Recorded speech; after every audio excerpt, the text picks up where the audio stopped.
কোটা সংস্কার আন্দোলন ও পরবর্তীতে সরকার পতনের এক দফা আন্দোলন চলাকালে বিভিন্ন সময় দেশের সব ধরনের ইন্টারনেট সেবা বন্ধ ছিল। এ নিয়ে সেই সময় সরকারের পক্ষ থেকে বিভিন্ন ধরনের বক্তব্য পাওয়া গিয়েছিল, তবে কোন সংস্থা বা কার কথায় ইন্টারনেট সেবা বন্ধ ছিল তা অজানাই থেকে যায়। দেশে গত 17 জুলাই রাত থেকে মোবাইল ইন্টারনেট এবং 18 জুলাই রাত 9টার দিকে ব্রডব্যান্ড ইন্টারনেট বন্ধ হয়ে যায়। টানা 5 দিন সব ধরনের ইন্টারনেট বন্ধ ছিল।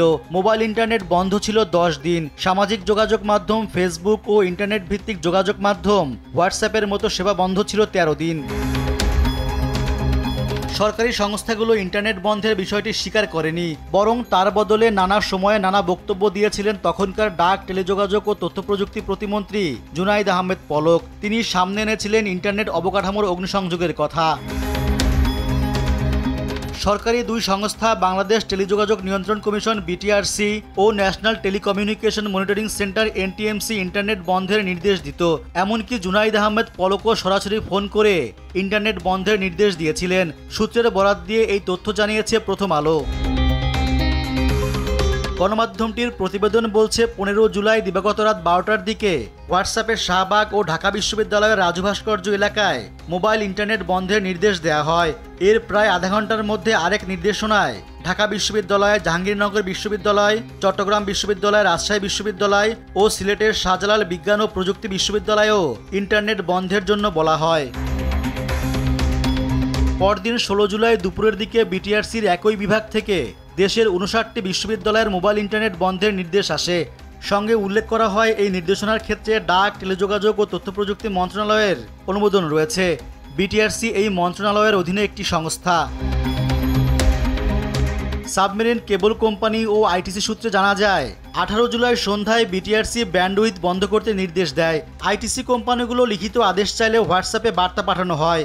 রাত 9টার মধ্যে পুরো দেশ ইন্টারনেট বিচ্ছিন্ন হওয়া পর্যন্ত বিটিআরসি নজরদারি করতে থাকে। 17 জুলাই থেকে ইন্টারনেট বন্ধের নির্দেশনাগুলো দিতে থাকে এনটিএমসি। সেদিন রাত প্রায় 11:30টার দিকে সংস্থাটি থেকে মোবাইল অপারেটরদের বলা হয় তাদের আধেয় বা কন্টেন্ট ব্লকিং ও ফিল্টারিং ডিভাইসের আওতার বাইরে থাকা ফেসবুক ও ইউটিউব দিবাগত রাত 12টা থেকে বন্ধ করে দিতে হবে। এর 2 ঘন্টার মাথায় এনটিএমসি সব মোবাইল ইন্টারনেট বন্ধের নির্দেশ দেয়। পরে এনটিএমসির নির্দেশনাতে দেশে মোবাইল ইন্টারনেট সচল হয়। বিটিআরসি আইআইজিগুলোকেও 18 জুলাই রাত 9টার দিকে এবং 5 আগস্ট বেলা 11টা নাগাদ ইন্টারনেট বন্ধ করতে বলেছিল।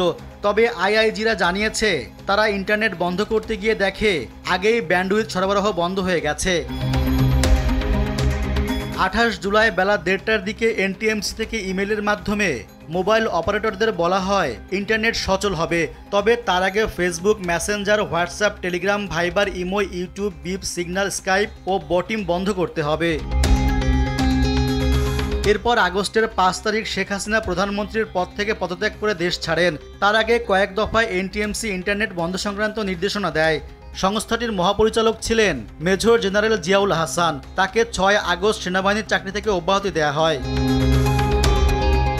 এদিকে অন্তর্বর্তী সরকারের ডাক, টেলিযোগাযোগ ও তথ্য প্রযুক্তি উপদেষ্টা নাহিদ ইসলাম বলেছেন কোটা সংস্কার আন্দোলনের সময় ইন্টারনেট শাটডাউনের কারণ বের করতে তদন্ত করা হবে, পাশাপাশি এর সঙ্গে জড়িতদের বিরুদ্ধে ব্যবস্থা নেওয়া হবে।